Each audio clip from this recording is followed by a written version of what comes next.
चलिए, previous class में हमने वेक्टर के क्वेश्चन करे थे और प्रीवियस ईयर क्वेश्चन डिस्कस कर रहे थे, तो आज ये कंप्लीट भी करते हैं।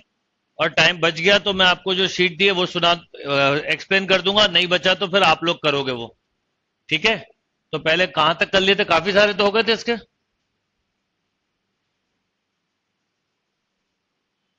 ये सब हो गए थे ना?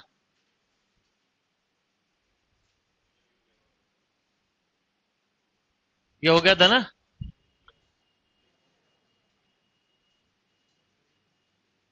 बताइए।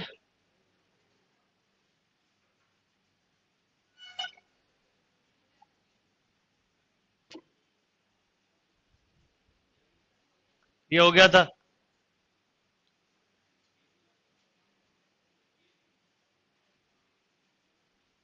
यहां से नहीं हुए।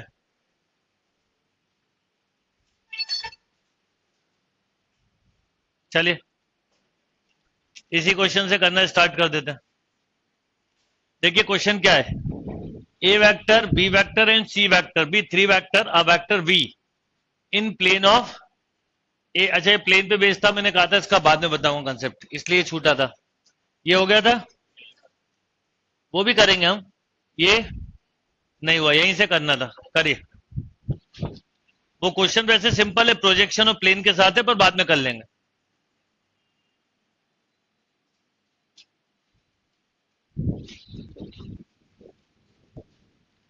For vector A vector -4i + 2j, b 2i + j, c 2i + 3j, if c vector equal to ma vector plus nb then the value of m plus n। करिए जरा इसको।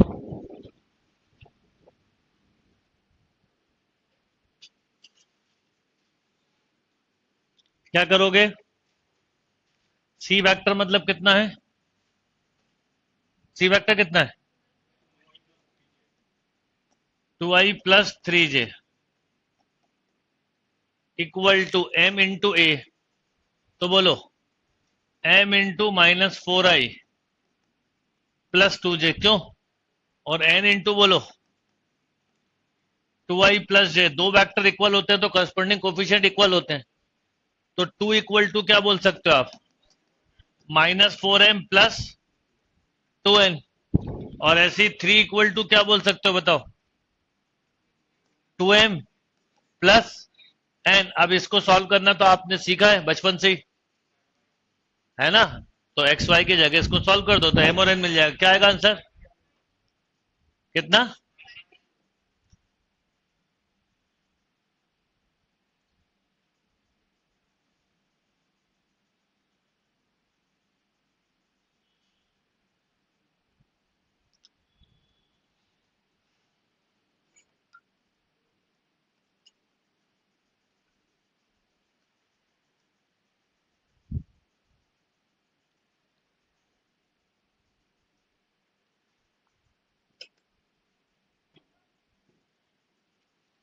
डन और नॉट?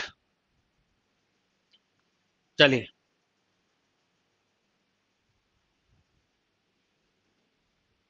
देखिए क्या क्वेश्चन है। A vector दिया है, B vector दिया, then the unit vector N cap perpendicular to vector A and B, A B and N from right handed system. मतलब सीधा सीधा आपसे पूछा क्या है? N cap.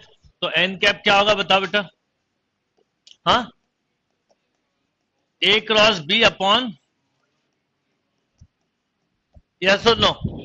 अब इसका एक तरीका ऑप्शन से भी है, क्योंकि ए क्रॉस बी से जो रिजल्ट मिलता है वो परपेंडिकुलर होता है। तो आप चाहो तो ऑप्शन से भी कर सकते हो। जैसे अगर ऑप्शन ए देखें तो 28 -18 -10 ये कर रहा है, ये सेटिस्फाई कर रहा है। अभी इस पे रोक लगा दिया। इसको देखो, ये प्लस से प्लस कर ही नहीं सकता। ये कर रहा है कि नहीं? देखिए 8 + 12 नहीं कर रहा है, ये भी रिजेक्ट है ना। और इसको भी, ये तो पहले रिजेक्ट हो गया था। इसको देखो -8 -12 ये भी नहीं कर रहा है। तो क्वेश्चन खत्म हो गया ए। पर ये आपने कंसेप्ट पहले भी सीखा है, यस और नो?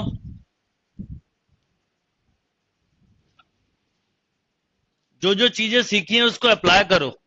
आप लोगों को ऐसा लगता था, अब जैसे कई बच्चों, आप लोगों को वेक्टर वेक्टर वेक्टर का डर, आप सोचा वेक्टर ही इजी लगने लगा है। इनफैक्ट आप पहले वेक्टर ही करो पेपर में, आपको खुद धीरे धीरे एक एक टॉपिक पे आप कमांड लाना है। एक एक हर टॉपिक, वेक्टर हुआ चाहे ट्रिग्नोमेट्री हुआ चाहे कोऑर्डिनेट हुआ, हर टॉपिक पे ऐसा होना चाहिए कि बने क्वेश्चन। ये क्लियर बात? और मेथड तो पता ही है आपको।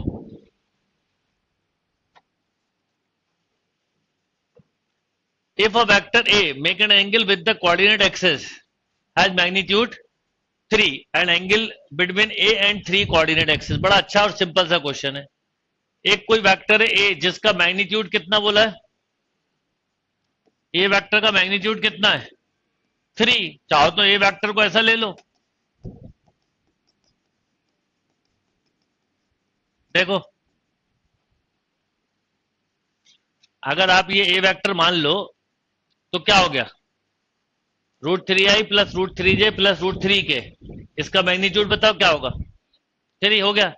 अब आपसे बोला है then the angle between A vector and each of the 3 coordinate, मतलब इस वेक्टर का एक्स एक्सिस के साथ या वाई के साथ या जेड के साथ। तो एक्स के साथ क्या होगा? सीधा सीधा आई भी ले सकते हो आप। तो अगर मैं आई का मल्टीप्लाई कर दूं तो बताओ क्या होगा? √3/3, यानी 1/√3। तो आंसर विल बी यस और नो। अब आप बोलोगे सर आपने केवल आई एक्स एक्सिस के साथ मानना है, कुछ भी ले सकते हो। एक्स एक्सिस का मान लो आप पोजीशन वेक्टर क्या मान सकते हो? ए आई भी मान सकते हो, इससे भी मल्टीप्लाई कर दो तो भी 1/√3 आएगा।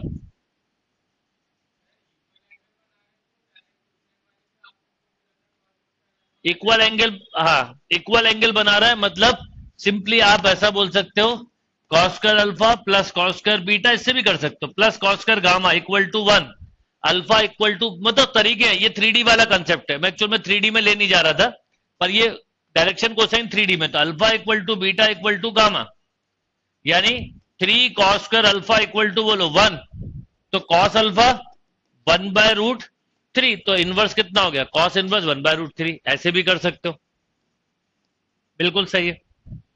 क्लियर और नॉट?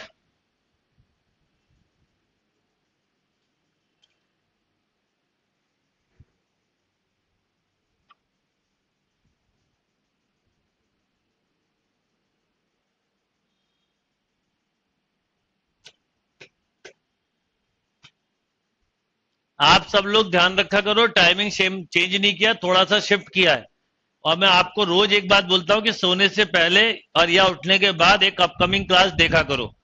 मैं अपनी क्लास डलवा देता हूं। जैसे अभी जैसे भोपाल में अब लॉकडाउन, अब आने वाले दिनों में कुछ कुछ टाइम बदल सकते हैं, तो आप सब ऑनलाइन वाले बच्चे इस बात का ध्यान रखो कि अपकमिंग क्लासेस देखनी है। ये क्लियर बेटा? दोनों कंसेप्ट क्लियर है? इससे भी हो गया वही ओपी वाले वेक्टर से, और इससे भी हो गया। चलिए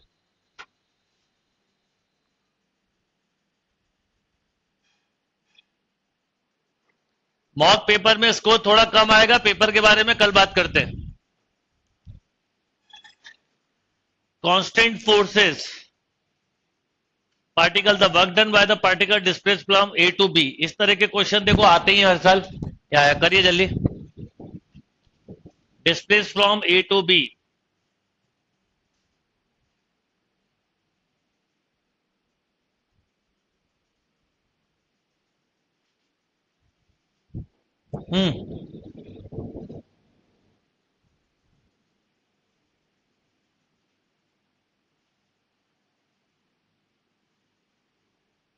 ए से बी का लिए बोला है, तो सिंपल फोर्स कितने बेटा?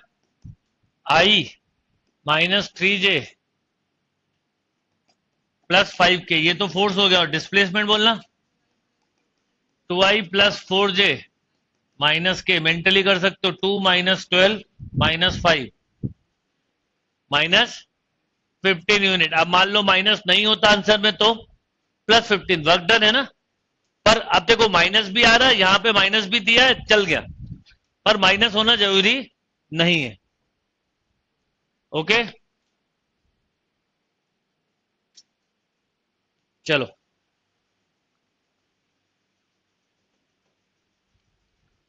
ये क्वेश्चन 2 बार आ चुका है, 2 टाइम्स आया हुआ है। The sum of 2 vector A and B is a vector C and the sum of two vector A and B is a vector C, यानी सी वेक्टर को क्या बोला है ना, और बोला सच दैट इन सबके मैग्नीट्यूड क्या है 2, मतलब मॉड ए 2, वेक्टर बी 2 और वेक्टर ए प्लस बी बोलो बेटा कितना 2। ये क्वेश्चन आप कितने बार कर चुके अब तक सोचो, हाईएस्ट किया हुआ क्वेश्चन है। कैसे आप इसकी स्क्वायरिंग करके याद है ना, ए डॉट बी निकालते हो। दो चीजें ए माइनस बी देके ए प्लस बी पूछते हैं और ए प्लस बी देके, ये बड़ा कॉमन क्वेश्चन है। आप अगर थोड़ा सा पकड़ करो तो 4 बार आया हुआ इस तरह का क्वेश्चन। ये एक एक टॉपिक से हमें वर्क करना है। तो अब मुझे बताओ क्या हो जाएगा। तो पहले इसकी स्क्वायरिंग कर लेते हैं। बस यहां पर एक थोड़ा सा उन्होंने कंफ्यूज करने के लिए यहां सी लिख दिया और यहां पर बोल दिया A B is a vector of C. तो कई लोग कंफ्यूज हो सकते हैं कि ए प्लस बी कहां से लाएं, पर मेंशन है the sum of two vector, तो थोड़ा सा कंफ्यूज करने के लिए दिया, अदरवाइज क्वेश्चन टफ नहीं है। तो अब ए प्लस बी का मॉड ये हो गया, बोलो 2। तो अब डायरेक्ट लिखा करो ए स्क्वायर। ये स्टेप जो मैंने लिखी है आप लोग ना लिखें। ये कितना दिया 2, ये भी 2, 2 और 2 कितना 4, तो 4 मतलब 4 माइनस 4 कितना 0, तो ए डॉट बी 0 मतलब 90 डिग्री। बाकी हमें उससे फर्क पड़ता नहीं है।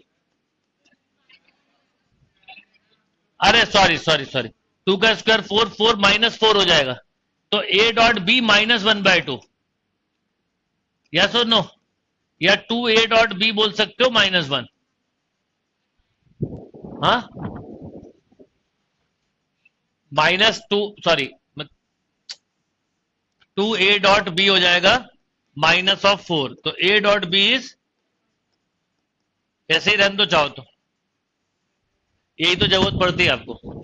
अब आपसे जैसे इसका मैग्नीट्यूड पूछा है, ये पूछा है, तो पहले करोगे स्क्वायरिंग, तो A square plus B square -2 A dot B, तो ये 4 और ये -2 ए बी हो गया, फिर 4, तो ये हो गया 12, तो 12 का स्क्वायर रूट 2√3। अगर किसी ने ध्यान नहीं दिया, गलती से इसे -4 लिख दिया, तो बचेगा 4, 4 का स्क्वायर रूट बोलो 2, एक और गलती स्क्वायर किया ही नहीं तो 0, √3 क्यों दिया नहीं पता।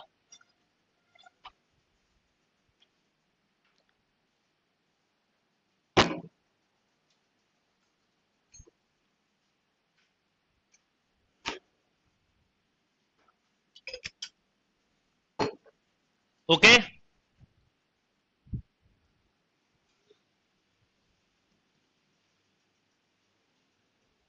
आपके सामने हर क्वेश्चन मैंने लिया है, कुछ नहीं छोड़ा। कितना अच्छा सिंपल तरीका है पढ़ने का। ये तरीका अब अगले 40 दिन यही रखो, 21 वाले बच्चे एक एक टॉपिक पे अच्छे से कमांड लाओ।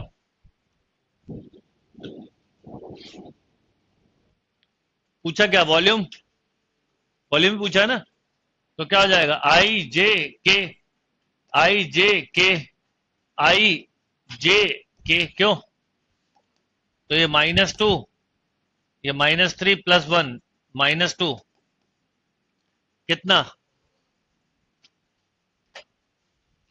ये कल जो पेपर था उसमें कर रहे थे ना डिस्कस सर, है ना, 13 आ गया, मतलब ईयर के हिसाब से देख रहा हूं।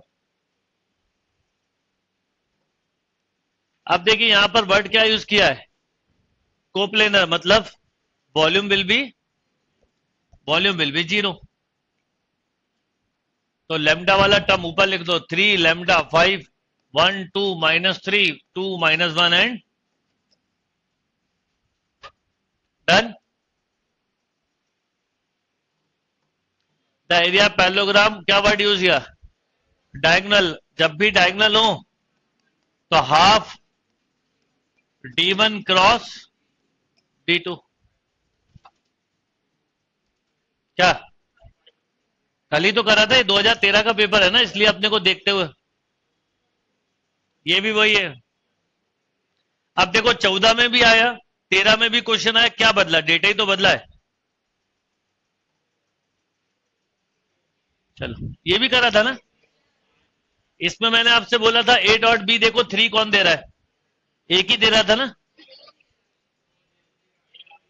ए और डी, ये दो कट। पर हमें ये पता है ए क्रॉस बी इक्वल टू कितना है बस ये देख लो कि ए और बी का मल्टीप्लाई करने पर माइनस सी मिलता है कि नहीं, यही किया था ना, आ गया।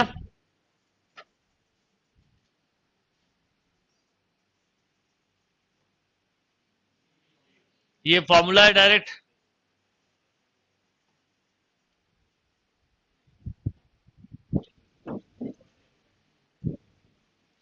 If A B C are non coplanar vector lambda is a real number, ठीक है, then the vector are non coplanar. तो नॉन कोप्लेनर मतलब डेल्टा जीरो, मतलब ये डिटर्मिनेंट जीरो नहीं होना चाहिए। तो अब पहले डिटर्मिनेंट जीरो कब है वो देख लो। तो बनाओ 0 0 2 लैम्डा माइनस 1, बोलो 0 लैम्डा 4, और बोलो 1 2, दिस शुड बी, मतलब ये जीरो नहीं होना चाहिए। अब ये जीरो कब होगा, तो आप बोलोगे इसके साथ ही करोगे 2 लैम्डा माइनस 1 इंटू लैम्डा, ये जीरो नहीं होना चाहिए। तो लैम्डा क्या क्या नहीं होना चाहिए, 1/2 और जीरो, ये दो वैल्यू के अलावा कोई भी रियल नंबर हो सकता है। तो ऑल वैल्यू ऑफ लैम्डा खत्म, ऑल एक्सेप्ट 1 ये भी खत्म, all except, this is the right answer. कोई भी लैम्डा की वैल्यू ले लो एक्सेप्ट दीज टू वैल्यूज, इन दो वैल्यू के अलावा लैम्डा कुछ भी लोगे, ये नॉन कोप्लेनर का एग्जाम्पल है। जैसे कई बार मैट्रिक्स में भी आता है, डिटरमिनेंट में भी, है ना, कि ये यूनिक सॉल्यूशन कब मिलेगा, तो डिटरमिनेंट जीरो के इक्वेट करके हम देख लेते हैं, ये जब जीरो नहीं होगा तो मिलेगा यूनिक सॉल्यूशन। आया समझ में?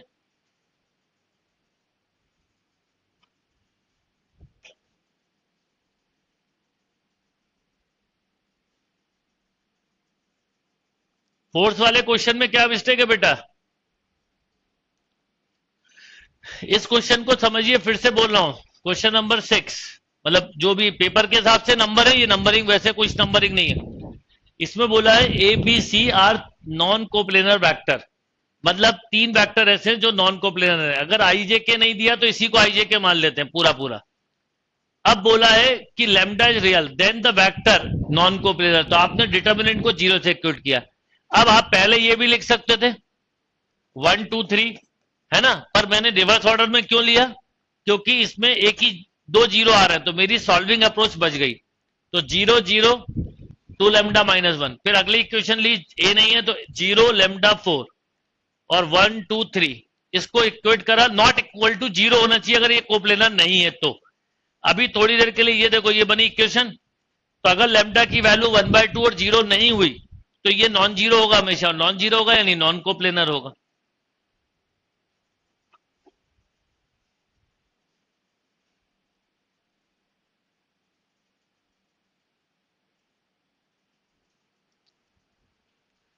फोर्स वाले का आंसर गलत है क्या? पिछला जो वर्कडन वाला क्वेश्चन था आंसर, शाम आप कुछ गलत कर रहे हो बेटा उसमें। अरे एक फोर्स वाला क्वेश्चन अभी जो निकला है,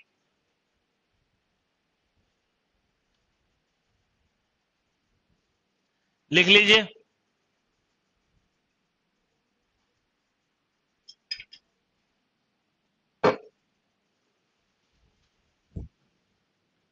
ओके, देखिए ये क्वेश्चन फिर से आया है, A B C are unit vector such that A plus B plus C zero then -3/2। जब हम एक साथ पेपर करते हैं ना, बड़ा कॉन्फिडेंस आता है कि नहीं सब कुछ बनता है, और वो चीज आपको है ना इस बार करनी है। ये एक हर टॉपिक के ये पूरे पूरे क्वेश्चन रोज करा करो, रोज की आदत डाल लो आप। सोने से पहले एक दिन वेक्टर निपटा दो, एक दिन एल्जेब्रा निपटा दो, एक दिन कैलकुलस, एक दिन स्टेटिस्टिक्स, ऐसा रोज का एक ऑर्डर रखा करो एक्चुअल पेपर का। और एक दो मॉक पेपर सॉल्व करने की आदत, चाहे कुछ भी हो जाए, जब तक ये नहीं होगा सोएंगे नहीं। ये एक आदत डाल लो। जैसे आपको रोज 2 टाइम खाना चाहिए ना, उसके बिना तो नहीं चलता, तो वैसे ही ये बात ध्यान रखो, बिना मोबाइल चार्ज करे काम नहीं चलता। आप चाहे कुछ भी हो, कहीं पे भी कितने बिजी हो, मोबाइल चार्ज कर लेते हो। वैसे ही अब अपने को चार्ज करने का तरीका है कि आप रोज पेपर सॉल्व करो, अपने आप चार्जिंग हो जाएगा आपका। चलिए,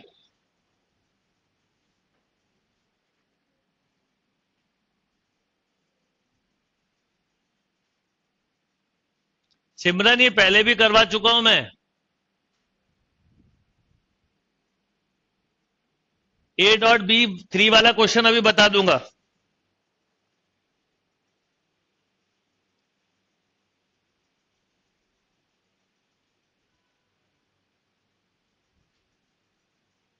बहुत पीछे निकले, चलो अभी बता दूंगा बेटा। चलिए नेक्स्ट। अब देखिए इस क्वेश्चन में क्या बोला है, थीटा की वैल्यू कहां से कहां तक है, जीरो से पाई है if the angle between the vector A B. अब मॉड ए क्रॉस बी है, ए डॉट बी है, तो भैया ये सीधा सीधा क्या हो गया, mod A mod B sine theta N cap तो खत्म, मॉड लगा, ये क्या मॉड ए मॉड बी, तो क्या आ गया,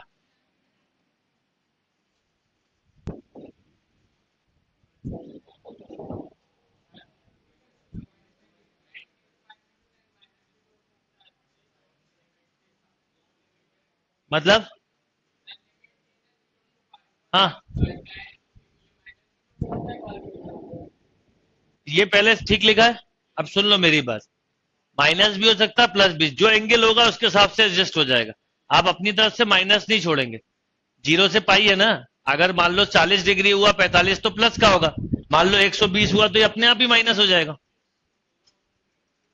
हाँ तो दोनों दिए इसलिए प्लस लगा रहे हैं ना, जीरो फर्स्ट क्वाड्रेंट में हुआ तो आंसर क्या होना चाहिए, मैं आपकी बात समझ गया जो कह रहा हूं, मैं पूछ रहा हूं कि अगर मान लो थीटा की वैल्यू 0 से पाई बाई 2 हुई तो क्या आंसर होना चाहिए, और पाई बाई 2 से पाई हुई तो, इसमें तो ये वेरीफाई हो रहा है, मान लो आपने ये आंसर लगा दिया और अब थोड़ी देर के लिए बोलो एंगल 0 से पाई है, पाई बाई 2 है, तो आंसर होना चाहिए था पॉजिटिव, आपका क्या आ रहा है निगेटिव, होना चाहिए था आपका क्या आ रहा है, तो प्लस टेन थीटा होगा।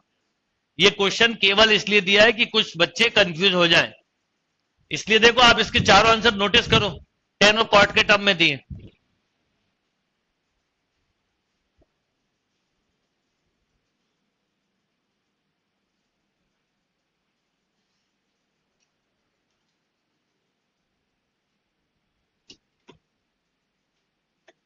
ए डॉट बी अभिषेक जो 3 है उसको ऑप्शन से करवाया मैंने, आप ऑप्शन से करिएगा, जो वो क्वेश्चन था A dot B equal to 3 उसको ऑप्शन से करा था, उसमें दो चीजें थी, एक A dot B equal to 3 और एक A cross B equal to minus C, इस दो से कंपेयर करके निकाला था उस क्वेश्चन को।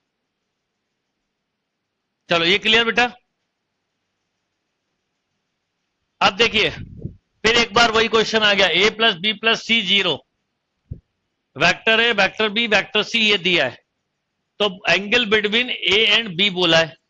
अच्छा जिसके भी बीच के एंगल को पूछा जाता है उसको छोड़ के बाकी एक वेक्टर को हमें हमेशा ट्रांसफर करना होता है। अगर बी सी पूछा है सी ए पूछा है, ये क्वेश्चन भी अभी तक जितने क्वेश्चन के 2 या तीसरी बार आया है ना, डेटा चेंज हो सकता है वो मुझे ध्यान नहीं है। अब बताओ इसकी स्क्वायरिंग करी,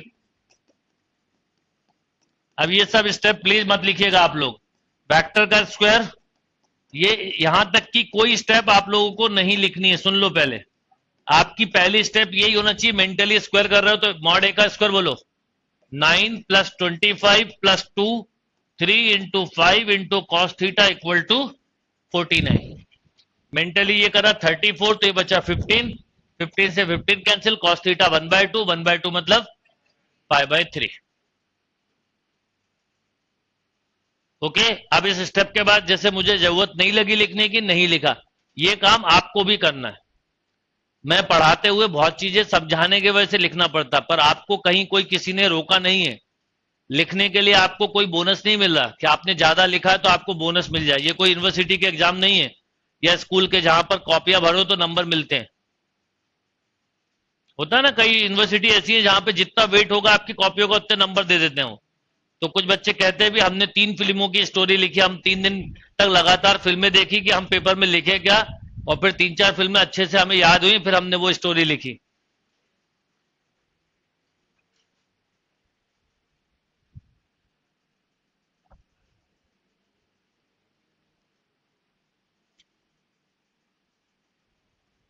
डन, चलो नेक्स्ट क्वेश्चन करिए।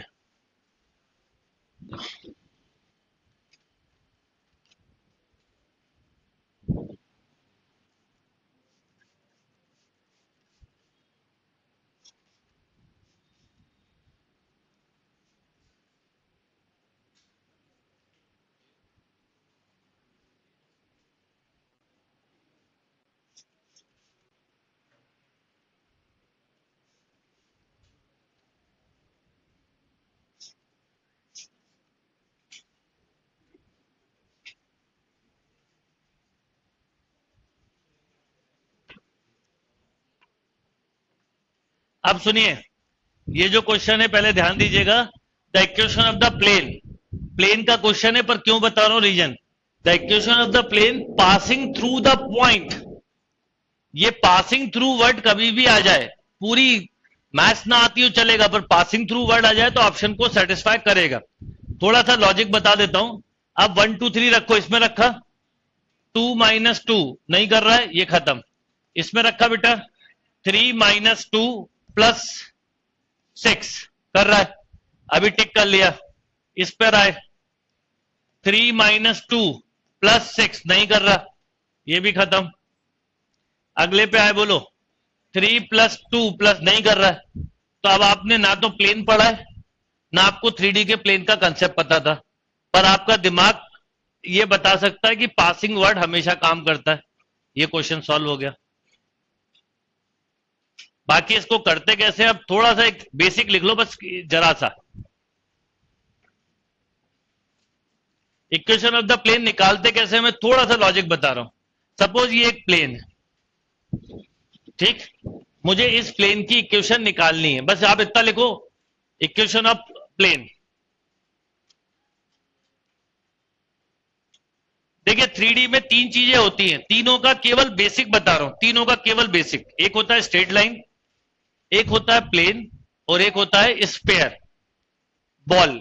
स्पेयर का मतलब जैसे सर्कल के क्वेश्चन वैसे स्पेयर के, प्लेन के क्वेश्चन बिल्कुल वैसे ही करते हैं जैसे 2D के स्ट्रेट लाइन को करते हैं। और 3D का स्ट्रेट लाइन का कंसेप्ट क्या वो बता रहा हूं। तो पहले प्लेन का बता रहा हूं। ये एक प्लेन है, मान लो ये प्लेन एक फिक्स पॉइंट से पास हो रहा है, जिसका जिसकी जिसको हम बोल रहे हैं ए। ये फिक्स पॉइंट से पास हो रहा है ए, जिसका पोजीशन वेक्टर क्या है ए, और ये वेरिएबल पॉइंट है पी। प्लेन की इक्वेशन निकालने के लिए हमें एक नॉर्मल लगता है जो प्लेन से परपेंडिकुलर होता है। एन कैप जो होता है ना, वो वैसे ही निकलता है, इसलिए प्लेन के साथ हमेशा ये, तो एन कैप। मान लो ये एक प्लेन का क्या है, बोलो नॉर्मल। तो आप ऐसा बोल सकते हो ना, AP vector dot N vector equal to, बोलो, बस यही कहलाती है vector equation of a plane.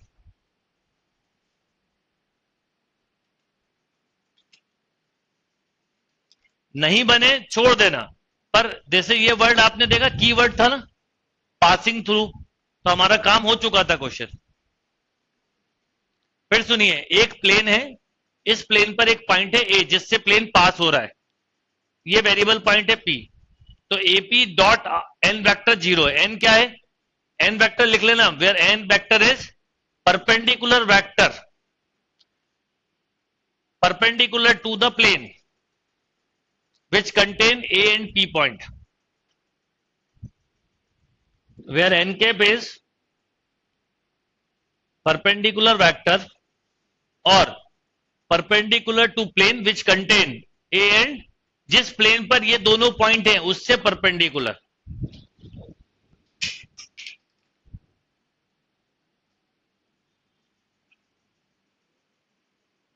ठीक, क्या लिखिए आपने इक्वेशन, ए डॉट पी मतलब एपी डॉट एन। अब इससे कैसे निकालते हैं वो भी सिखाता हूं। सुनिए, ए कितना दिया है, बोलो 1, पी कितना, पी बोलो, पी हमेशा X Y Z. N vector बोलो कितना, लिखा ही है एन, 3i - j + 2k। बताइए एपी कितना होगा, हाँ, x - 1 into I plus into, right, ये एपी आ गया। एन वेक्टर आपके पास ये है,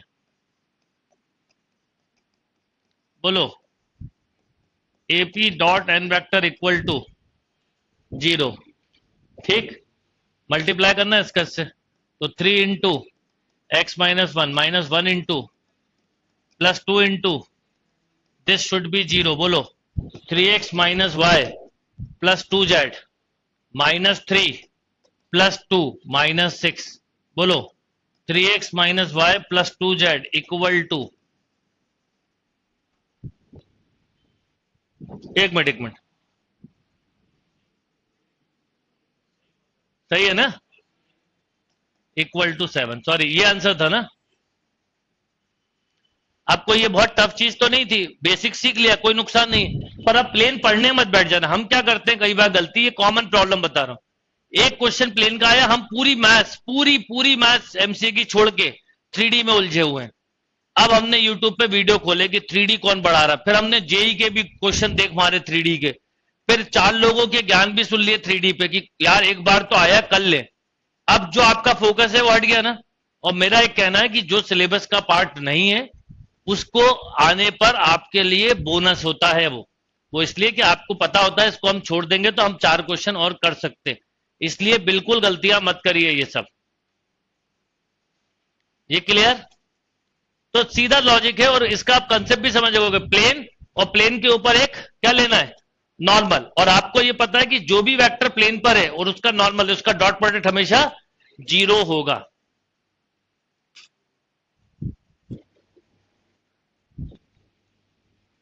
ठीक, इसी की कार्टेशियन इक्वेशन डायरेक्ट बनाना है तो वो भी बता देता हूं।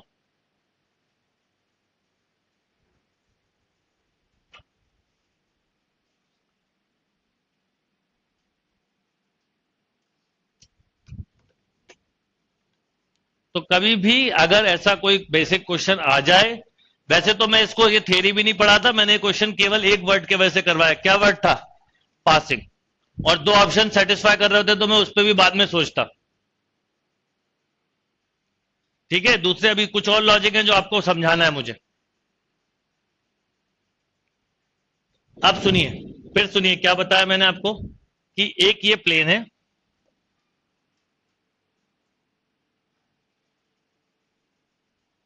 एक ये प्लेन है जो कि एक फिक्स पॉइंट से जा रहा है ए, जिसका पोजीशन वेक्टर के टर्म में ए और पॉइंट है तो x1 y1 z1। ये है वेक्टर p जिसका पोजीशन वेक्टर क्या बेटा r या xy।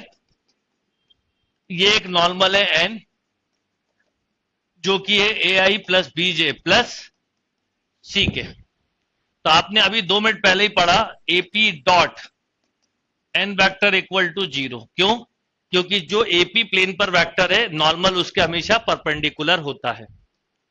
अब एपी कैसे निकालेंगे? x minus x1 into I, y minus y1 into बोलो j, z minus z1 into बोलो dot ai plus bj plus c के। This should be 0। मल्टीप्लाई करना बेटा a into X minus plus B into plus C into, ये कहलाती है Cartesian equation. ये कहलाती है कार्टेशियन इक्वेशन। इसमें नोट लिखना, plane passing through x1 y1 z1 and direction ratio of normal a b c, then equation is a into X minus x1 plus b into y minus y1 plus c into z minus z1।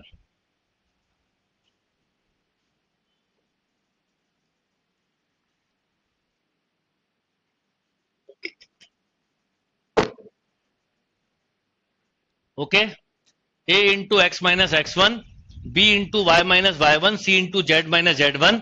यहां पर x1 y1 z1 से plane पास हो रहा है और a b c क्या है इसके डायरेक्शन रेशियो ऑफ, फिर बोलो डायरेक्शन रेशियो ऑफ नॉर्मल। ये डायरेक्शन रेशियो ऑफ क्या है? नॉर्मल। किस टॉपिक में कितना एक्स्ट्रा पढ़ना है, क्या पढ़ना है, वो मैं आपको खुद पढ़ाऊंगा। आप बिल्कुल इधर उधर मत भटकना। मुझे पता है क्या करना है, मैं पढ़ा दूंगा। एग्जाम के पहले इतना कुछ हो जाएगा कि सब चीजें कवर हो जाएंगे। अब मान लो इसी क्वेश्चन को जो दिया था अगर मैं देखूं किससे पास हो रहा है 1 2 3 से, और नॉर्मल क्या दिया बेटा 3i माइनस जे प्लस, तो मैं चाहूं तो ऑप्शन से वेरीफाई कर सकता था। नॉर्मल के डायरेक्शन रेशियो क्या बोलो 3 माइनस 1 2। देखो किस ऑप्शन के 3 माइनस 1 2 है, इसी के थे ना। अरे देखो ये लिखा है 3x माइनस वाई, यही तो लिखा है। तो ये होगा 3 माइनस 1 2, मतलब अगर आपका कंसेप्ट क्लियर है तो और टाइम बच सकता था। ठीक, अब मैं अगर इस फॉर्मूले से करता तो क्या करता बताओ, a into X minus X one, B into बोलो c इंटू, फटाफट बोलो, a कितना 3x minus X one minus 1 into Y minus 2, 3 into Z minus बोलो oh sorry 2 into Z minus 3 equal to, इससे भी बना सकते हो 3x minus Y plus 2z equal to 7। ये उसका प्रॉपर लॉजिक है। अब क्योंकि ये सीखा है प्लेन की बेसिक इक्वेशन निकालना, तो स्ट्रेट लाइन की भी सीख डालो, है ना, तो काम आ जाएगा आपको। तो लिखो, बहुत ही सिंपल, बस ओरिएंटेशन के अलावा बिल्कुल मत पढ़ना। ये समझ में आ गया, पेपर में कैसे करना था वो भी आ गया, मेथड से करना तो भी समझ में आ गया। लिखिए स्ट्रेट लाइन केवल। अब स्ट्रेट लाइन का मतलब 2D वाली स्ट्रेट लाइन नहीं, किसकी 3D वाली स्ट्रेट लाइन। और स्ट्रेट लाइन 3D का मतलब क्या होता है वो भी समझ लो। ये लाइन, ये जो जैसे पेन मैंने पकड़ा है, ये लाइन अभी मैंने कहां पर ली है, इसी को बोलते हैं हम 3D स्ट्रेट लाइन। जो चीज स्पेस में हो, एक लाइन मान लो इस प्लेन से हवा में जाके दूसरे प्लेन को टच कर रही, तो पूरी लाइन कहां पर है, स्पेस में। इसकी इक्वेशन की बात कर रहे हैं। ठीक, बहुत ही सिंपल लॉजिक है। सपोज ये एक इक्वेशन है जो एक फिक्स पॉइंट से पास हो रही है, जिसका पोजीशन वेक्टर ए है, ये वेरिएबल पॉइंट है पी। तो मुझे किसकी निकालना है इक्वेशन बोलो, इक्वेशन ऑफ एपी। कैसे निकलेगी इक्वेशन ऑफ एपी, ऐसे निकलती है कि ए का पोजीशन वेक्टर दिया है, पी तो फिक्स जनरल पॉइंट है। अगर इस लाइन की इक्वेशन निकालनी है तो दो कंडीशन लगती है, line passing through fix point and parallel to given vector. But ध्यान से सुनना, स्ट्रेट लाइन की इक्वेशन आप कब निकाल सकते हो, line passing through fix point and parallel to given factor, या तो इस केस से निकाल सकते हैं, या दूसरा लाइन पासिंग थ्रू 2 पॉइंट्स। लिख लो आप चाहो तो। How to find equation of straight line,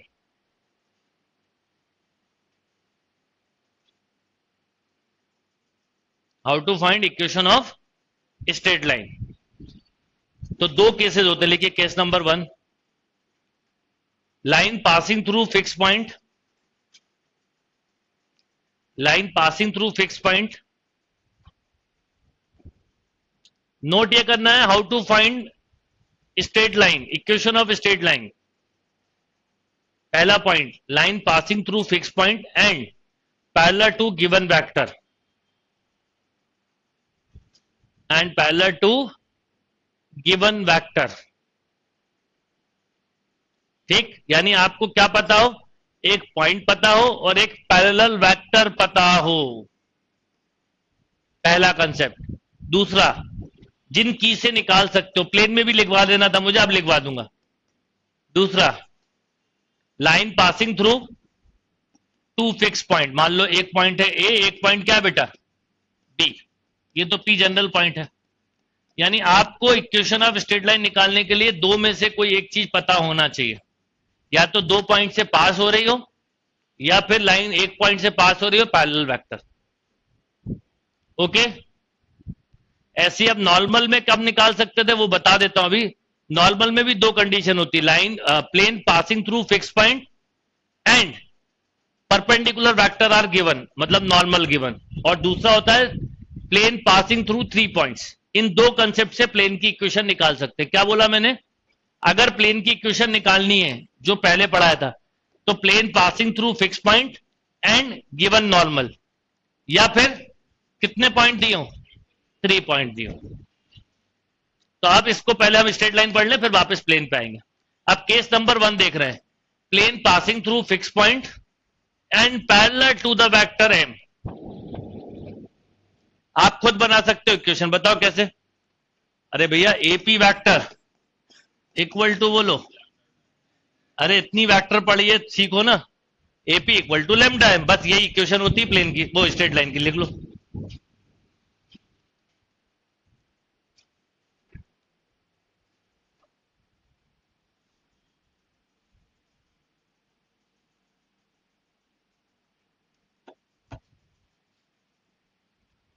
सब कुछ समझ में आएगा अगर आप ये बोलना छोड़ दोगे सब कुछ बाउंस हो रहा है।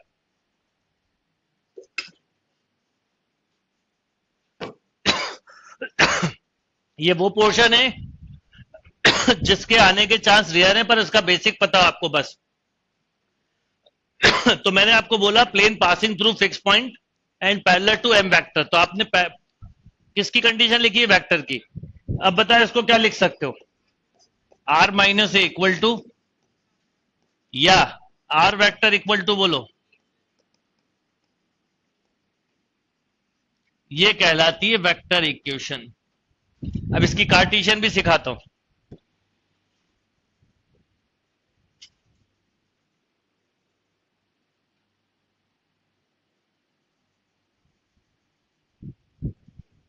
ध्यान दो बहुत अच्छे से।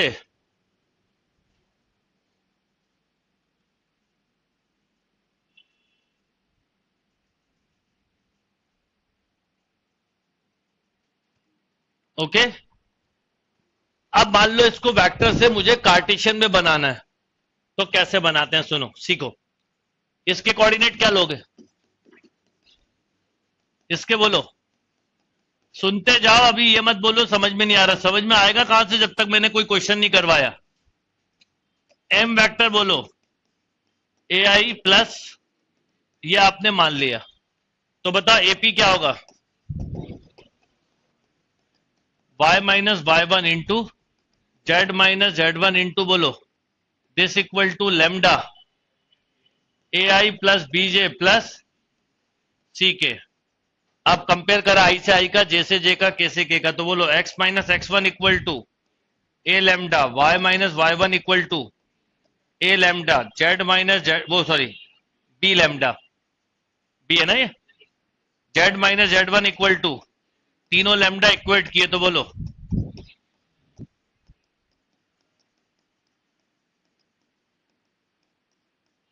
This is called equation of a straight line passing through x1 y1 z1 and parallel to the vector a b and c।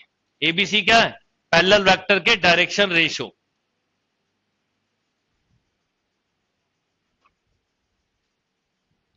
r एक जनरल पॉइंट होता है, जैसे हम 2D में जनरल पॉइंट लेते हैं xy, 3D में भी r मतलब वेरिएबल पॉइंट या जिसका लोकस निकाल रहे हैं।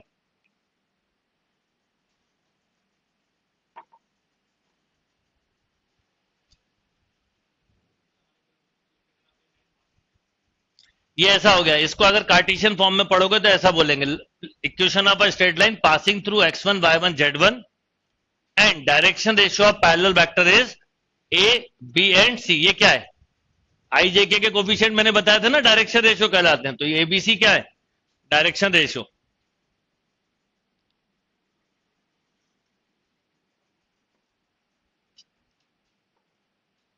ओके, अब मान लो मैं क्वेश्चन दूं, उससे समझ में आएगा, ऐसे नहीं आएगा। लिखिए find equation of a straight line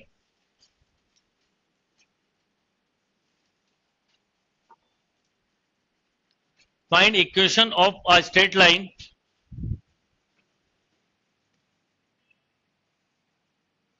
find equation of a straight line passing through 2 3 4 and parallel to the vector 3i minus 4j plus 5k। इससे समझ में आएगा क्वेश्चन, अभी तक जो पढ़ा रहा था उससे कुछ नहीं आना समझ में। Find equation of a straight line passing through 2 3 4 and parallel to the vector. ये आर जो है जनरल पॉइंट होता है बेटा, पी जिसका लोकस निकालते हो, जिसके अगर कोऑर्डिनेट बोले तो हमेशा एक्स वाई जेड 3D में।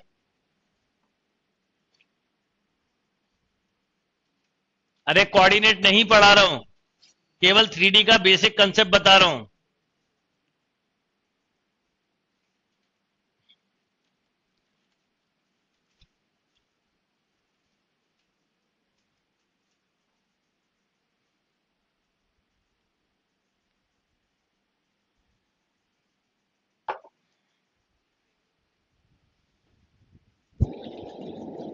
यस, बहुत सिंपल है। अगर आपसे मैं कार्टेशियन इक्वेशन बोलूं तो x माइनस टू अपॉन बोलो 3, y माइनस 3 अपॉन बोलो -4, z माइनस 4 अपॉन बोलो 5।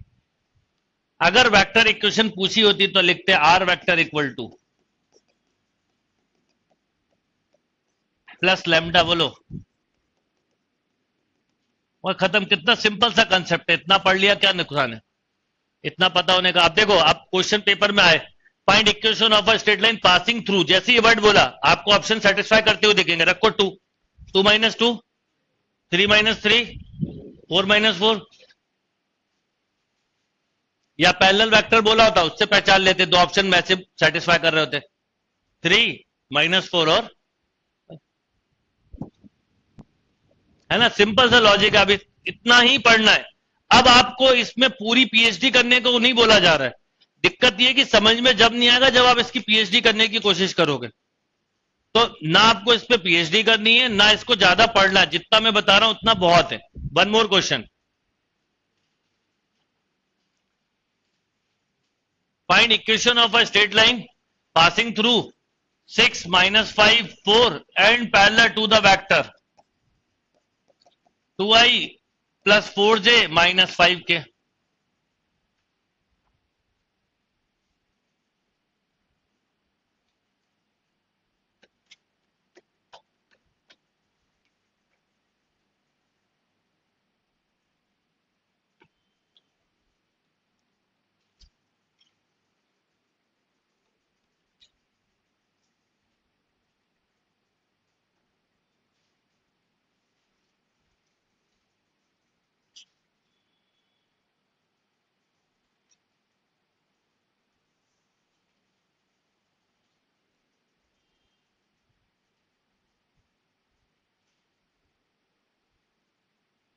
डन हो गया होगा।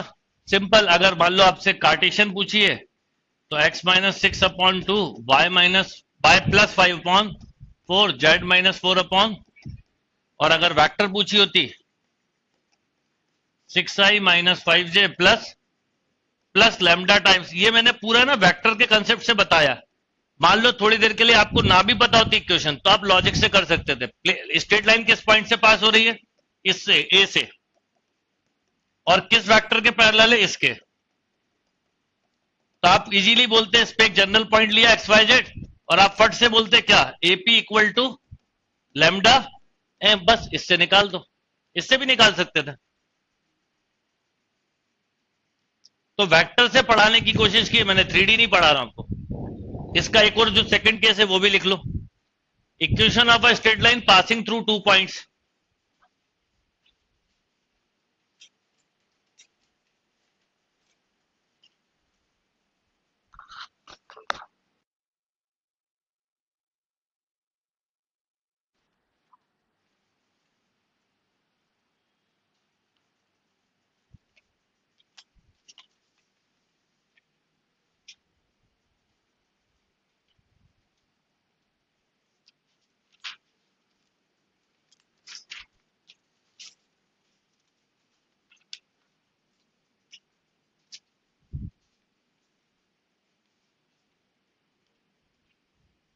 डन। तो अब 2 पॉइंट वाला केस क्या होता है वो भी सीख लो। आप खुद बना सकते हो इक्वेशन। मान लो मैं बोलूं कि एक लाइन है जो 2 पॉइंट से पास हो रही है, ए और बी से। ए का पोजीशन वेक्टर क्या, ए, बी का बोलो, ये जनरल पॉइंट है पी। अब यहां पर क्या बोल सकते हो आप बताओ? पहला वेक्टर की जरूरत नहीं, यहां पर बोलो, क्या बोलोगे? ए बी वेक्टर, ऐसा बोल सकते हो, एपी वेक्टर। यस और नो? कॉलिनियर है ना, AP parallel to A B, बस हो गया, ये इक्वेशन आ गई। जिसको आप ऐसा लिख सकते हो, R minus A equal to lambda बोलो बी माइनस ए, या ऐसा भी लिख सकते हो, आर वेक्टर, वेक्टर के टर्म में ऐसा लिखा जाता है। पर आपको ये कंसेप्ट समझ में आ गया? आपने इस वेक्टर से ये सब निकाला और इसको जब सॉल्व करते हो कार्टेशियन फॉर्म से तो ऐसा आ जाएगा।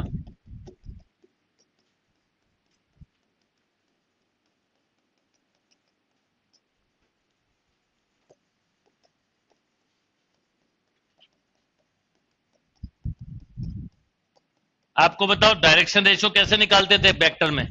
2 पॉइंट के दोनों का डिफरेंस, तो नीचे डायरेक्शन रेशियो लिखना होता था बस।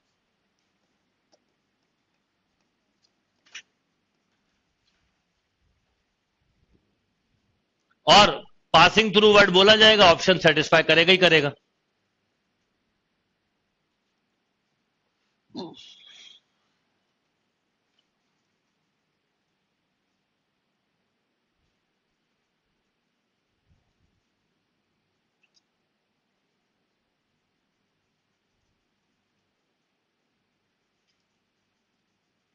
ओके, एक क्वेश्चन कर लेते हैं।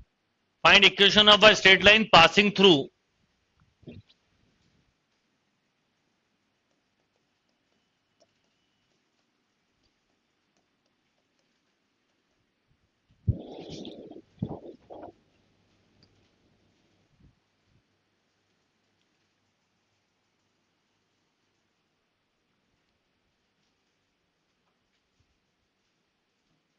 find equation of a straight line passing through -2, 3, 4 and 3, 5, 7.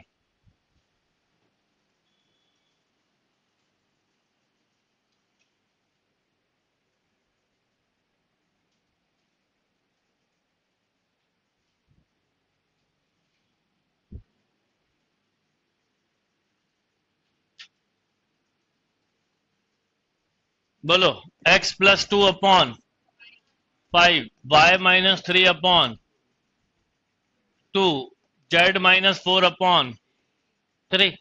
ऐसा ऑप्शन दिया होगा, आप चाहो तो रख के देख लो। 3 plus 2 बोलो, 5 by 5 1, 5 minus 3 2 by 2 1, 7, 3 by 3 1। Option को भी सेटिस्फाई करवा सकते हो। डन। चलो अब एक काम करो, आप लोग स्केलर ट्रिपल प्रोडक्ट की एक शीट दी है ना, वो निकाल लो। उसमें आप लोगों के डाउट हैं वो बता देता हूं, क्योंकि प्रीवियस ईयर के क्वेश्चन सब एक जैसे हैं, आप कुछ नए नहीं है उसमें, वो आपसे बन जाएंगे।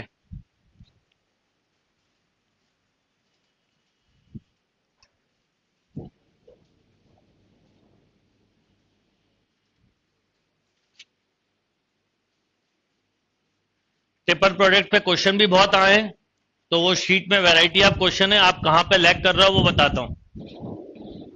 मतलब वो पूरे क्वेश्चन, आप पता कई जगह पे जब डाउट पूछते हो तो मैं समझ जाता हूं आपने उस पर एफर्ट नहीं डाले।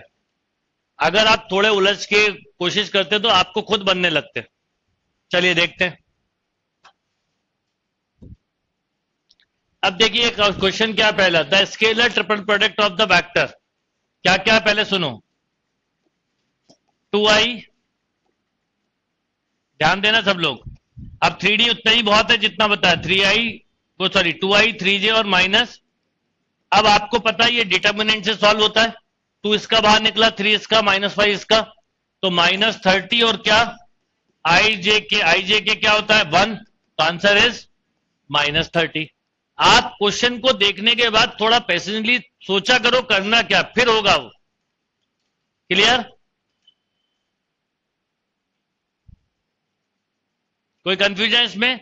अब आप पूछोगे ये 2 क्यों आ गया 3, वैसे तो आप इसको डायरेक्ट भी कर सकते थे, लॉजिकली ये पूछा है 2i डॉट 3j क्रॉस -5 के, या ऐसा बोल सकते हो 2i क्रॉस 3j डॉट बोलो ऐसा, 2 3 जा 6 और i क्रॉस j क्या होता है k, 6 के -5 के बीच में डॉट है, 6 5 जा -30 k इंटू k1।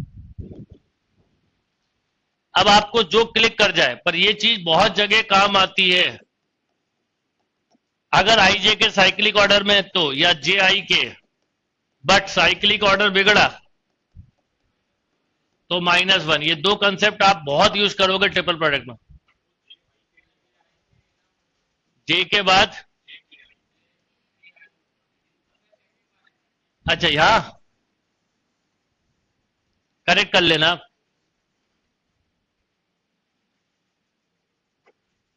चलिए अब देखिए यहां पर a डॉट बी क्रॉस सी पूछा है, यानी ए बी सी ही पूछा है। अब मैं अभी कर नहीं रहा हूं जहां पे, क्योंकि पूरी शीट खत्म करनी है तो डाउट ही बताऊंगा। अब देखिए यहां पर क्या बोला है, ये 3 वेक्टर दिए इक्वल टू 18, तो ए बताना है, ये है ना ए।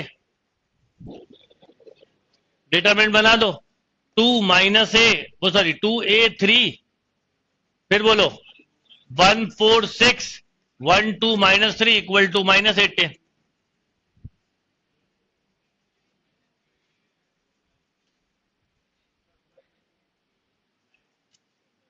आप सोच लो, मैंने को तो पता नहीं गलत लिखा है।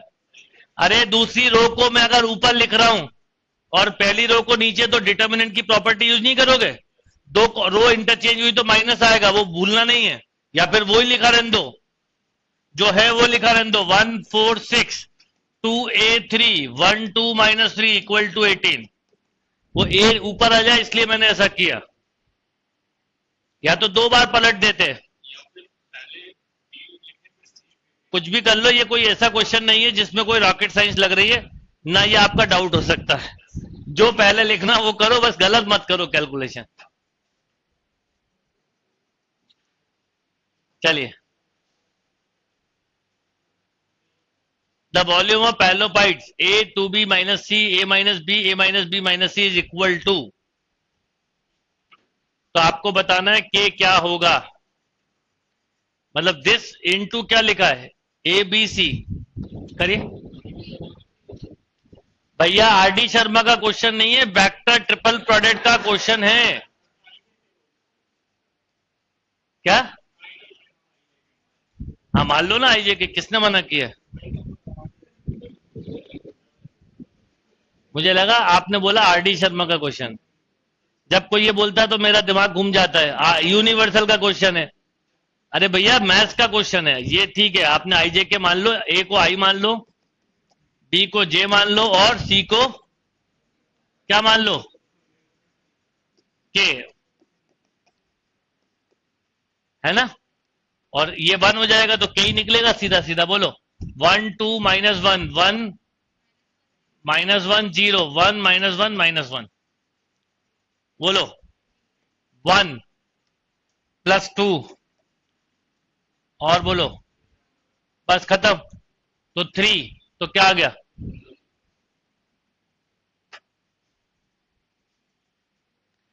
डायरेक्ट स्केलर ट्रिपल प्रोडक्ट करना है, डायरेक्ट कर दो, जो ठीक लगे वो कर दो, मर्जी आपकी है। मतलब अभी तक कोई ऐसा क्वेश्चन नहीं जो आप उलझो जिसमें। डन।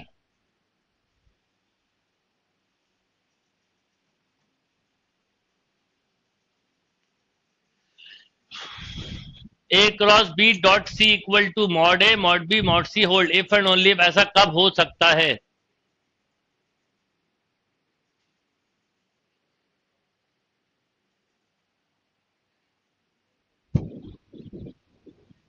ये क्या होता है मॉड ए, इसके अंदर तो लगेगा ही नहीं। ये इक्वल टू बोला mod A mod B mod C hold if and only if, इसमें से कौन सा रिलेशन करेक्ट होगा? बोलो भैया, या तो आंसर सिमिट्री होगा या कुछ नहीं होगा। तो सिमिट्री आंसर कौन सा दिख रहा है? डी दिल्ली। भाई A dot B 0 B dot C 0, तो सी डॉट ए को क्या बुरा लग रहा है 0 होने में? नहीं समझे?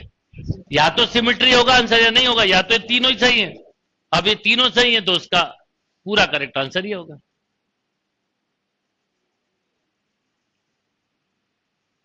ओके,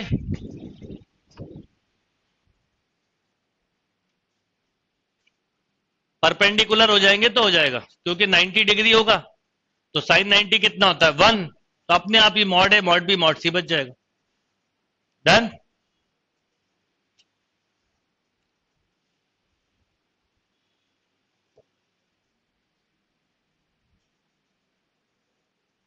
ये थोड़ी आंसर, क्यों पिछले क्वेश्चन का आंसर ये दिया मैंने? अरे इस क्वेश्चन में कुछ मत करिए, आप देखिए, आप अंदर ही इसमें अगर मैं लगा दूं तो mod A mod B sine theta, ये पूरा इनटू डॉट क्या लिखा आपने? ये तो अभी वेक्टर क्वांटिटी है ना, इनटू एन कैप भी मान लो, इनटू कितना लिखा है? C vector. अब ये बताओ, ये अगर साइन 90 हो गया तो ये मॉड ए बचेगा, ये मॉड बी बचेगा, और ये मॉड सी बचेगा। अब पर ये जरूरी थोड़ी ऐसे ही लिखा जाए, इसको ए क्रॉस बी भी लिख सकता है कोई बच्चा, इसको ऐसा भी तो लिख सकता था, किसी भी ऑर्डर में लिख सकता था। इसलिए तीनों का डॉट प्रोडक्ट अगर 0 आया तो वेक्टर क्या हुए? Mutually perpendicular, vector mutually perpendicular हुए तो ये रिजल्ट मिल जाएगा। एक तरीका सोचने का। दूसरा, आप ए को ले लो आई, बी को ले लो जे और सी को ले लो के। अब बताओ, मैं अगर आपसे बोलूं कि इसको यहां करो तो आई क्रॉस जे क्या होता है? के डॉट के बोलो 1, के डॉट के 1, इनका भी मॉड 1 हो गया। पर आई जे के आपस में क्या होते हैं? परपेंडिकुलर, तो ए डॉट बी भी 0, बी डॉट सी भी 0, सी डॉट ए भी 0, और ये करेक्ट है। और वैसे भी मैंने आपको लॉजिक बताया ना कि सिमेट्री भी तो देखो, अगर ये करेक्ट बोल रहे हो तो इसमें क्या बुराई है? ये क्यों आप इसको छोड़ रहे हो? डन? तो उसका आंसर डी है। अगर मैंने आपको आंसर की दी है और उसमें बाई चांस कोई और दिया तो गलत है वो। ऑनलाइन वालों को मिलती है आंसर की, आप लोगों को नहीं मिलती है। मेरी वैसे तो नेचर में था, मैं आंसर की देता ही नहीं था, चाहे मेरे से भी गलत हो जाए, पर आंसर की के बिना पेपर करना चाहिए। क्योंकि एग्जाम में आपको पेपर जब देते हैं तो आंसर की साथ में नहीं देते। आपने आंसर निकाला, मैच किया, फिर अगला क्वेश्चन, आपने आंसर निकाला, मैच किया, फिर ऐसा थोड़ी होता है। तो आंसर की के बिना ही कॉन्फिडेंस के साथ करना चाहिए। होने दो एक दो गलत, पर बाकी तो सही होंगे ना। बुक में गलत दिया है। चलिए क्लियर? पहले लॉजिक समझ में आ गया? आप जो इतनी देर से मुझे बार बार बोलते हो, आप इसमें ए बी सी को मान लो ना आई जे के, क्या दिक्कत है? इससे दोनों इक्वेशन भी बैलेंस हो रही हैं और कंडीशन भी बैलेंस हो रही, बस खत्म बस। चलिए, और दूसरा उसके बाकी एबीसी गलत नहीं है, डी मोर करेक्ट है। बोलो पढ़ो क्या लिखा है? A B C are non zero vectors such that A cross B cross C equal to A cross B cross C, then A and सी।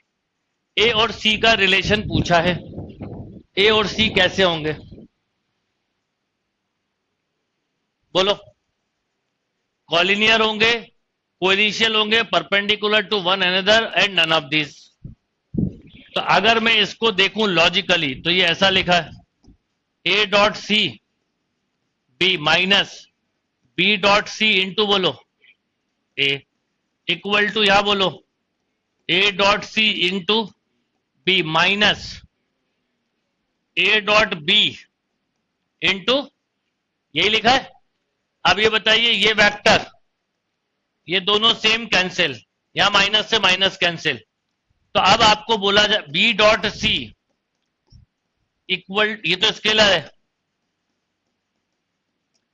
अब ये एक स्केलर, ये स्केलर है, तो ए वेक्टर सी वेक्टर के इक्वल कब होते हैं? जब वो कॉलिनियर। तो ये कॉलिनियर हो गया।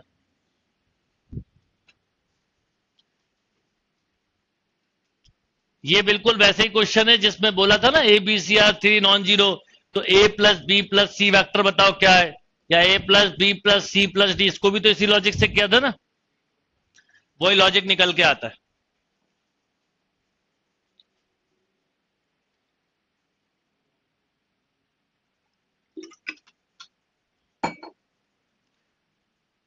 एक चीज समझ लो दोबारा फिर से, कभी भी आप ऐसा लिख पाओ A vector equal to lambda B, या लिखाओ lambda A vector equal to mu B vector, ऐसा केवल जब ही लिख सकते हो जब ए और बी आपस में क्या हो? इधर कॉलिनियर और पैरेलल और लाइक, तीनों एक ही बात है।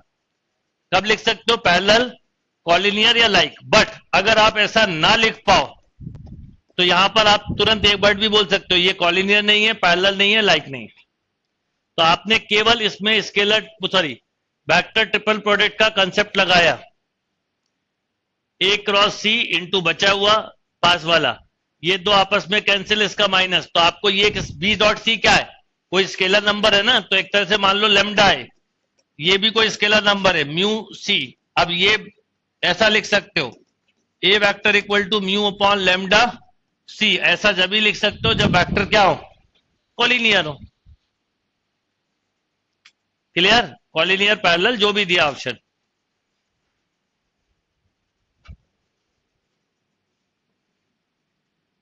ओके, अभी क्लियर है? बस ये ध्यान रखना है कि वेक्टर ट्रिपल प्रोडक्ट क्या होता है। जब भी वेक्टर ट्रिपल प्रोडक्ट बोले तो जो भी दिया आप पहले दूर वाला करें, तो A dot C into B minus B dot C into A. Okay,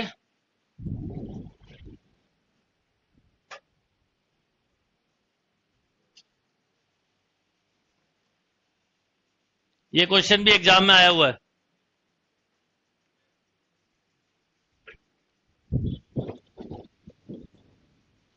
If A, B, C are three unit, if A, B, C are three unit non-parallel vector, unit non-parallel vector such that, मतलब A, B, C क्या है? Non-parallel है, मतलब आप बिल्कुल ऐसा लिख सकते हो क्या? ऐसा आप कभी भी नहीं लिख सकते।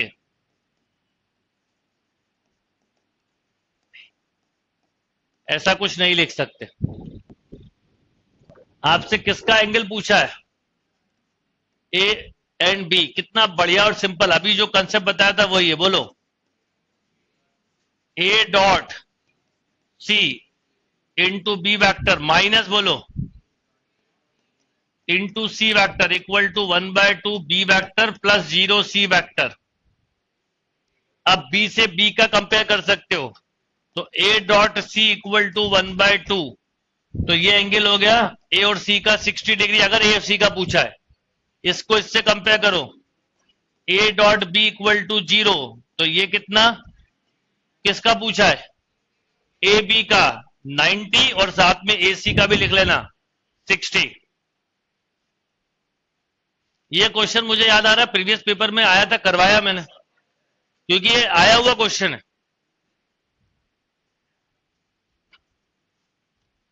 क्या बेटा अभी दोबारा बता तो दिया मैंने क्वेश्चन?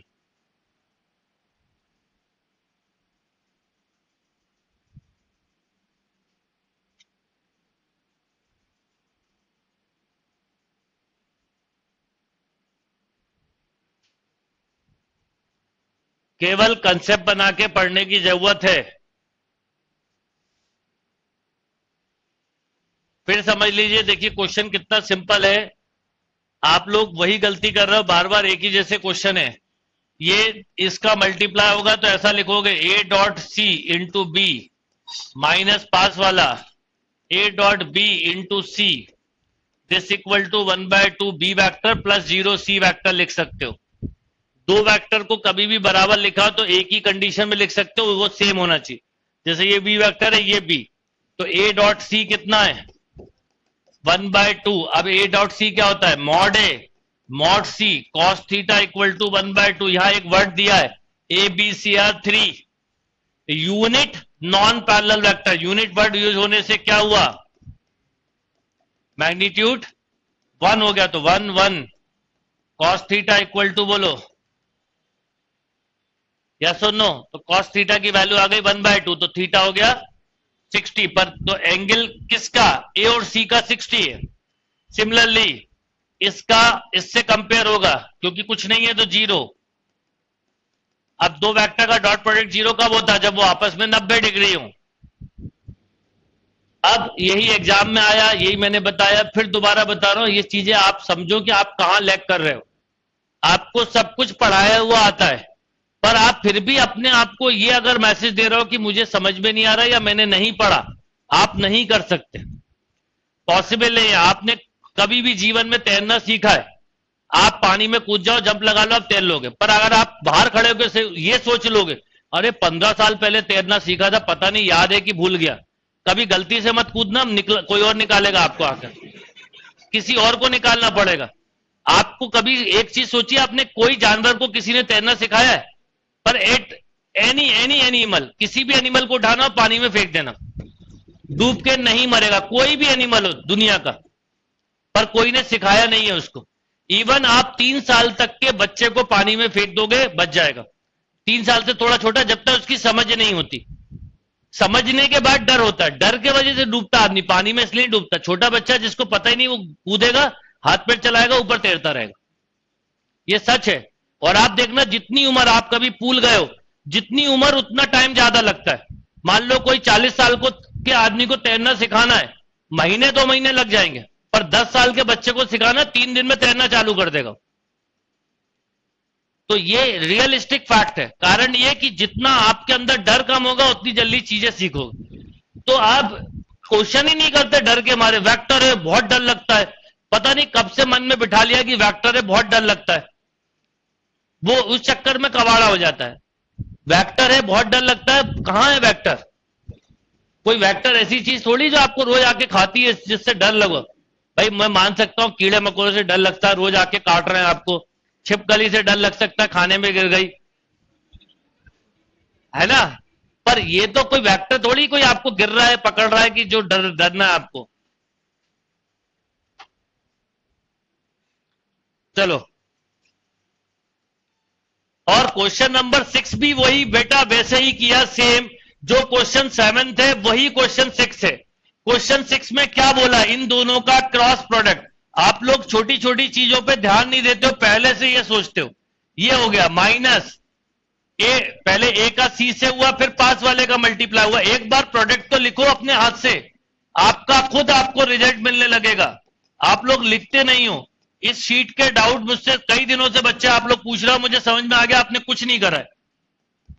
ये आपस में अगर वेक्टर कैंसिल, ये माइनस माइनस कैंसिल, अब आप ऐसा लिख पा रहे हो।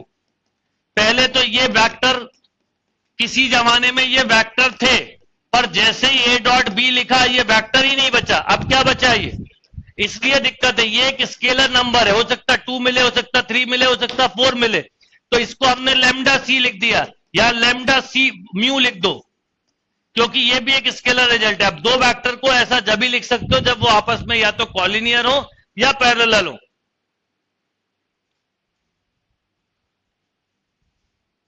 नेक्स्ट क्वेश्चन करिए।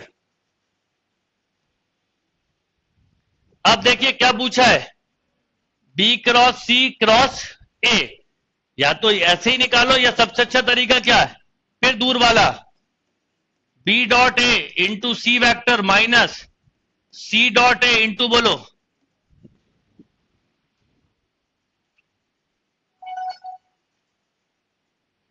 B dot A into C vector. करिए।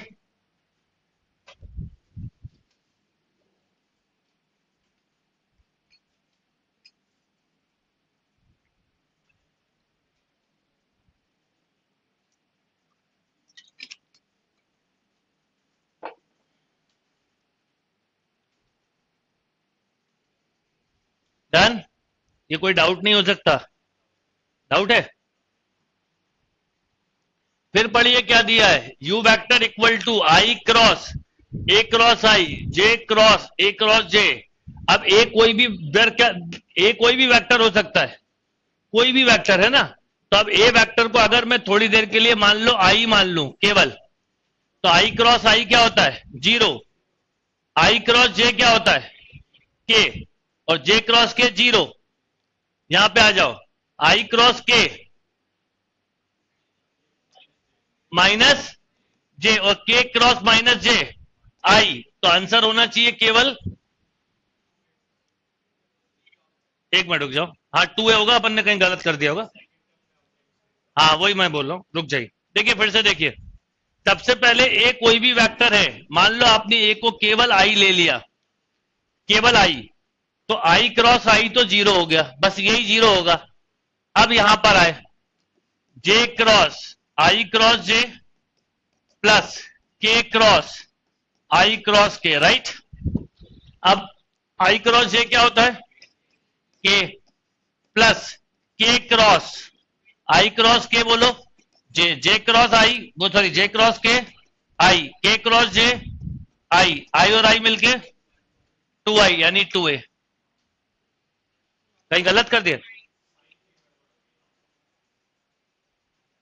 अरे ऐसा लिख लो ना, आई जे और के, तो आपने क्या करा, आई क्रॉस माइनस जे लिखो, और फिर के क्रॉस जे, वो माइनस माइनस प्लस हो जाएगा।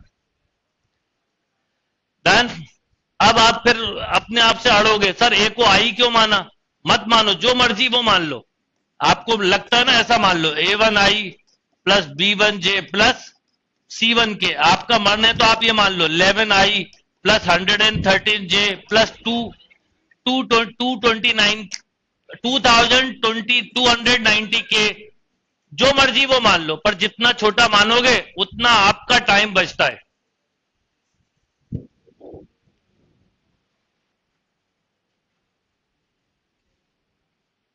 डन। तो करेक्ट आंसर इज सी। और वैसे भी देखो आप देख के बता पा रहे थे यहां पर।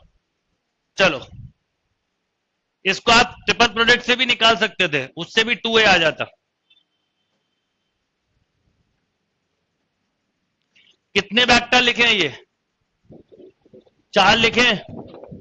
पर a क्रॉस a क्या होता है? 0 इंटू एनीथिंग। ये इसमें 0 किस में दिख रहा है आपको मिलता हुआ? किसी में भी नहीं, नन ऑफ दिस। अरे भैया a क्रॉस a होता तो 0 हो जाता। यहां b dot B, mod b का स्क्वायर हुआ ना, यहां पर मॉड a का स्क्वायर हुआ तो खत्म।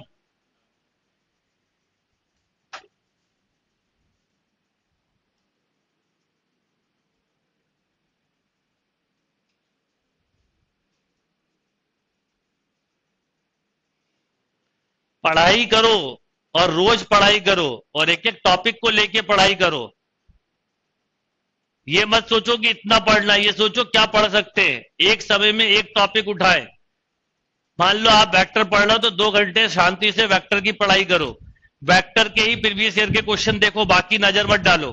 2 घंटे ट्रिग्नोमेट्री पढ़ रहा हो तो ट्रिग्नोमेट्री पढ़ो। घर में कुछ भी कंडीशन हो, जो भी हो, चाहे कैसे भी हो, पढ़ाई करो।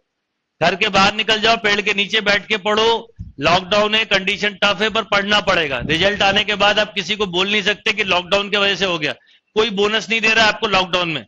कोई कॉम्पिटेटिव एग्जाम में सुना आपने इस बार बोनस मिला है? नहीं मिला।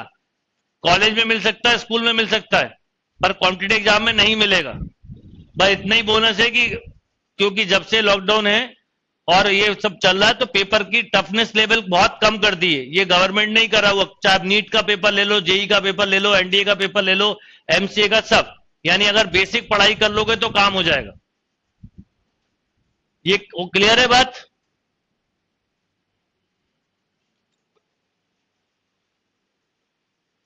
अब ये 4 अलग अलग दिए हैं, A B and C and D. तो 4 वेक्टर की डेफिनेशन बतानी है बस। तो इसको आप 2 वेक्टर मान लीजिए, 1 एंड 2। वही same, A dot C cross D. अरे दूर वाला वेक्टर लोगे ना, या इसके साथ कर लो, अंदर वाला कर लो, ऐसा कर लो। ए क्रॉस बोलो B dot D into C vector minus of minus B dot C into D. किसी को भी कर सकते हो अकॉर्डिंग टू ऑप्शन। अब इसमें ए का सी के साथ क्रॉस मल्टीप्लाई होगा, क्या बचेगा?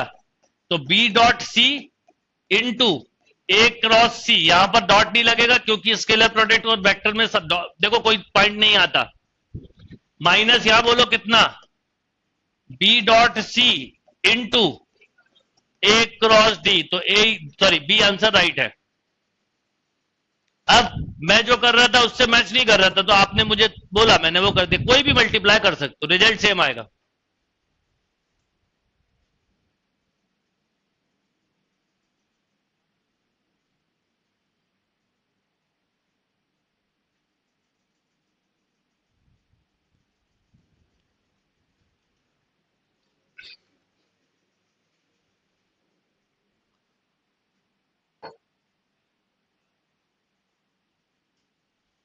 राइट? अब आप इसे आईजेके से लेके कर सकते हो, पर बिना उसके हो रहा, काय के लिए कंफ्यूज हुए जा रहे हो?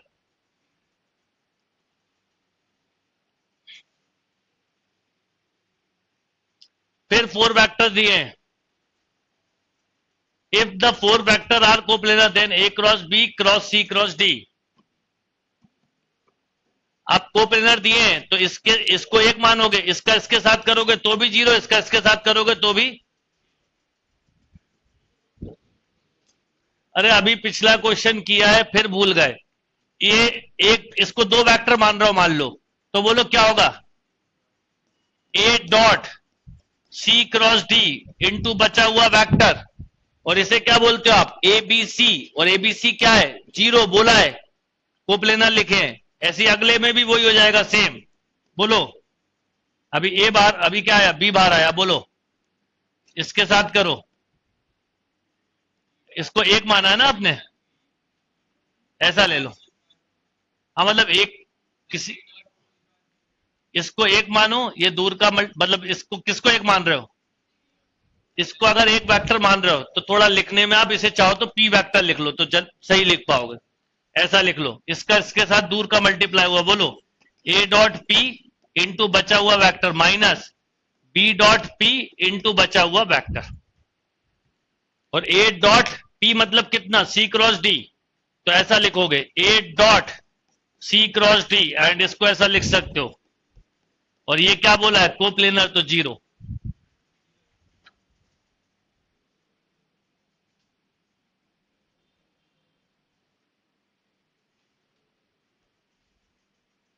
अब एक इंपॉर्टेंट बात, एक आंसर दिया 0 और एक दिया है 0 वेक्टर।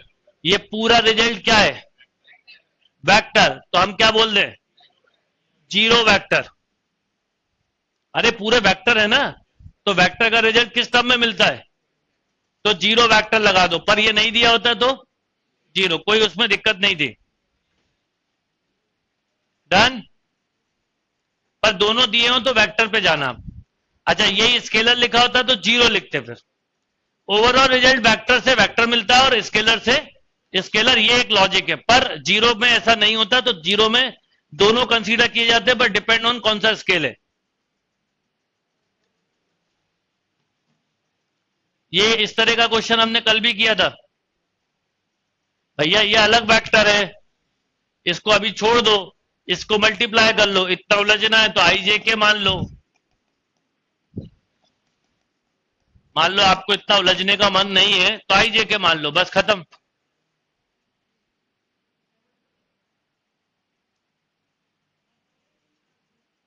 ठीक है, चलो बस अब एंड कर रहा हूं क्लास आज, क्योंकि अब लॉकडाउन का टाइम हो रहा है। तो अब आप लोग सुनिए, कल 21 वालों का 2014 पेपर का एनालिसिस होगा मैथ्स का। आप लोग उसको एक बार आज प्लीज सॉल्व करिए, कल फिर हम उसी टेक्निक के साथ करेंगे। और अब मैं नहीं, आप खुद करोगे इस पेपर को, और रोज इस आदत को डालना पड़ेगा। और कल सैटरडे है, सुबह क्लास के बाद पूरे दिन जितने अब तक पेपर हुए एक्चुअल और मॉक, उनको सॉल्व करो। मॉक के स्कोर पे चिंता मत करो, मॉक पेपर का एनालिसिस भी देना चालू करूंगा। मॉक में थोड़ा आपका स्कोर गिरेगा ही, वो मैंने दिए ही ऐसे, वो जान करके ऐसा दे रहा हूं कि थोड़ा आपके लेवल को डेवलप करूं, आगे जाके वो भी प्रॉब्लम खत्म हो जाएगी। तो आप लोग अपनी पढ़ाई करो, खुश रहो, और फालतू निगेटिव बातें मत करो। निगेटिव बातें करने के लिए दुनिया में बहुत लोग हैं।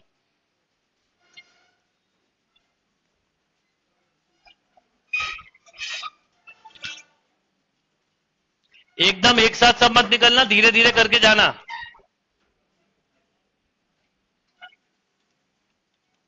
और कल क्लास मॉर्निंग में रहेगी, कल मॉर्निंग में रहेगी 10, 11 या 12 बजे, वो अपकमिंग क्लास दिख जाएगा। आप लोग ध्यान रखना पर।